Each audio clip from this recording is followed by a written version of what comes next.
niya ug akong binuhatan dautan gyapon. Kay si Hiuba mo'y Dios sa pagkamaayo, mo'y Dios sa kalinaw, Dios sa puangon. Usa unang usa ka tawo nagasali kang Hiuba, automatic siya magabuhat og maayo. So kining mga tawo gihimo maayo, mao ni mga tawo nga anaa sa kapiskay, anaa sa Ahak, mainit kasi pawisin ako kaya lagi akong nakapusod. Siya nagpasali, magapuyo ka sa yuta. Kasi pasabot na Hindi, Sa gupitan English, natin. ingon, you will dwell in the land safely.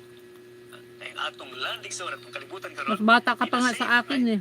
Ay linog, baha, mapilabot ang mga krimen. But alang sa mga nagasali kang Hiuba, ang pasalig may gala, they will dwell in the land safely. Sila magapuyo sa yuta o magkakaon sa iyang pagkamatinumanon. In other words, God is faithful o sa atong pagpanimuyo may gala, atong ma-experience ang faithfulness sa Ginoo. Kita magkakaon sa iyang kaayo may gala. Dili man ta bandianon tingali, dili ta dagan sa lapi, dagan Papunta mo dito, gupitan kita. dagang balay. Apan, ang sense of contentment is not dependent on this. No? Ang pagkakontento may gala, wala gadipindi sa atong material nga mga butang may gala. So mo anong pasalig, no? Salig kang Hiuba. Ako ikaw, magapuyo sa yuta o magkakaon sa iyang pagkamatinumanon. Ikadua, versikulo 4. Magkalipay kausap kang Hiuba o siya magahatag kanimo sa mga tinguha sa imong kasing-kasing. So that's recipe number 2. No? Magkalipay. Sa English ingon, delight yourself also in the Lord. No? Sa pa, sa atong mga tinguha alang sa kalipay. Sa atong mga pagpaningkamot aron sa atong kalipay may gala. Ato bang ginapil ang Ginoo sa atong kalipay. No? Muna kita gapinuluman, no?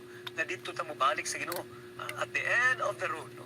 Sa katapusan sa dalan atong mga paningkamot may gala, too late atong ma-realize nga tuwa ra sa Ginoo. Kanina pa si Dragon, oy. Kalipay. That's why God is inviting us.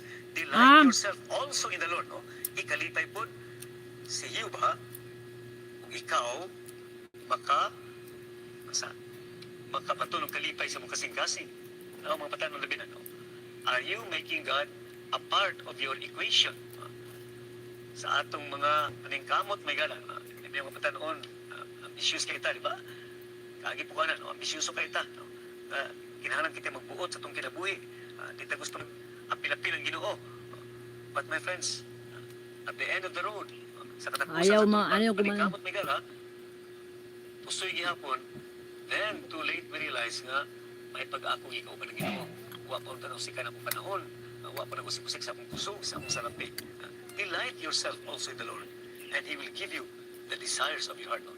Mismo ang imong mga handom, dili lang imong panginahanglan, kundi imong mga handom sa kasing-kasing, ihatag sa Ginoo. Unsa man ka nga handom may gala. Ikatulo, recipe. Versikulo 5. Itugyan mo kang Hiuba ang imong dalan, o sumali ka usab kaniya, o siya magabuhat ni ana. No? Higala, no? Pagtugyan dahil, no? Kining kulong sa English, submission. Or, dili gamit ang word is commit. No? Huwag pala, no? Pag-committer, pag-submit, pagtugyan. Kita ba, willing mo himo yan, no? Again, sa atong pagka-bright tingali, no?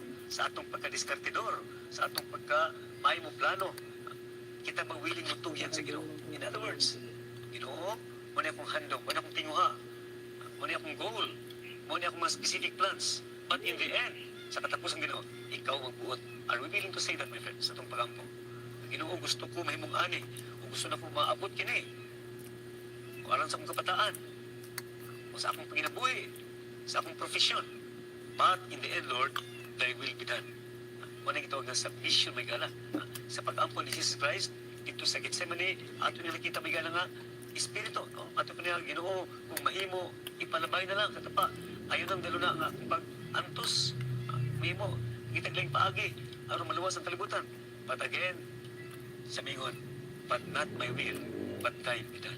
May gala, muna na nga, dili magkalimaw itong kinabuhi.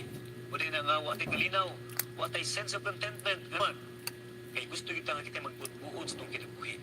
Kaya itong feeling bright ka kahit o itong paminaw tingali kay bauta mo diskarte. But dining kabuntagod bigat. Sa ikaw magasugod sa imong bagong adlaw. Hinaot kini bag-uni mo nga resolusyon. Una, pagsali kang Hiuba. Ikadua, pagkalipay kang Hiuba. Ang imong excitement naa siya